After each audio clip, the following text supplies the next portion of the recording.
இன்னைக்கு நம்ம பார்க்க போகிறது ஈவில் நன் ஃபுல் ஸ்டோரி. வாங்க வீடியோக்குள்ளே போயிடலாம்.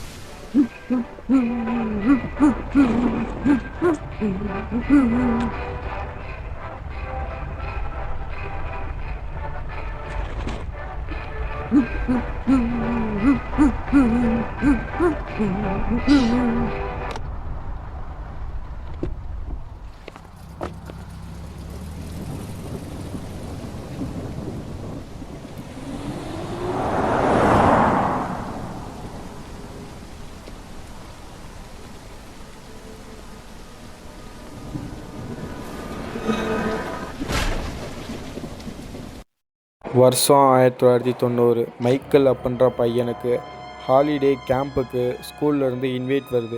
அதனால் சந்தோஷமாக கிளம்பி ஸ்கூலுக்கு போகிறான். அப்போது அவன் போகிற நேரம் பார்த்தீங்கன்னா நள்ளிரவு.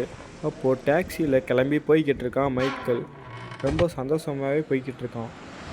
நம்ம கேம்புக்கு போய் ரொம்ப சந்தோஷமாக ஃப்ரெண்ட்ஸ் கூட என்ஜாய் பண்ணலாம் அப்படின்னு ஸ்கூலையும் நெருங்குறான். ஸ்கூலுக்கு வந்த மைக்கேல் அங்கே பார்த்தா ரொம்ப வினோதமாகவே இருக்குது. ஸ்கூல் பார்த்திங்கன்னா எல்லா பசங்களும் இல்லாமல் இவன் மட்டும் தனியாக இருக்க மாதிரி அவனுக்கு தோணுது. சரி, ஓகே, போய் பார்க்கலாம் அப்படின்னு போய் பார்த்தா அங்கே மூஞ்சியில் பேண்டேஜ் போட்ட யாரோ நிற்கிறாங்க. அதை பார்த்து பயந்த மைக்கேல் திரும்பி பார்க்குறான். அந்த பொம்பளையும் அடிச்சிட்றா. அந்த பையன் கண்ணை திறந்து பார்க்கும்போது அவன் இருக்க ரூம் ஃபுல்லாக ரத்தக்கரையோடு இருக்கிறத பார்க்குறான்.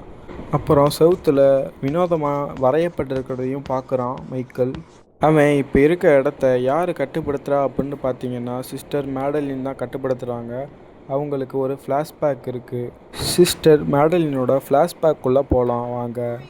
ஒரு காலத்தில் மேடலின் ரொம்ப நல்லவங்களாகவே இருக்காங்க. அவங்களுக்கு எலிசா அப்படின்ற ஒரு பெண் குழந்தையும் இருக்காங்க.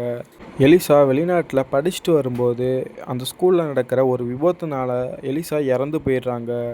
மேடலின் எலிசா மேலே வச்சுருந்த அதிக பாசத்தினால எலிசாவை எப்படியாச்சும் மீட்கணும் அப்படின்றதுக்காக கடவுள்களை வழிபடுறதை விட்டுட்டு சைத்தானை வழிபட தொடங்குறாங்க.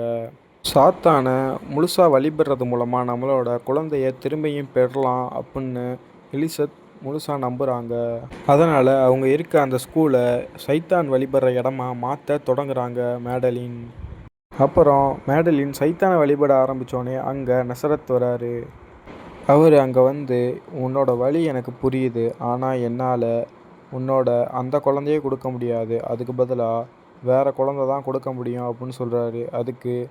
அதுக்கு மேடலின் ஓகே அப்படின்னு சொல்கிறாங்க.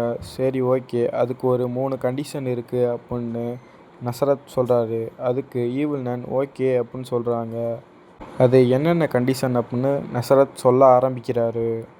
ஃபர்ஸ்ட் கண்டிஷன், நீ ஒரு நல்ல அம்மாவாக இருக்கணும் அப்படின்னு சொல்கிறாரு.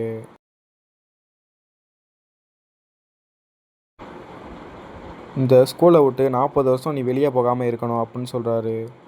லாஸ்ட்டு கண்டிஷனாக, நீ என்னை வணங்கிக்கிட்டே இருக்கணும் எப்பயுமே அப்படின்னு சொல்கிறாரு. ஈவில் நன் அது எல்லாத்துக்கும் ஓகே அப்படின்னு சொல்கிறாங்க. அப்புறம் நசரத்தும் குழந்தையே கொடுக்குறாரு. இது மூலமாக ஈவில் நனுக்கு அவங்களோட குழந்தை கிடச்சிருச்சு. ஆனால் ஈவில் நன் இந்த சத்தியத்தில் சிலதை மீறினது மூலமாக அவங்க முகத்தை யாரும் பார்க்க முடியாத மாதிரி கொடூரமாக மாறி போயிடுது.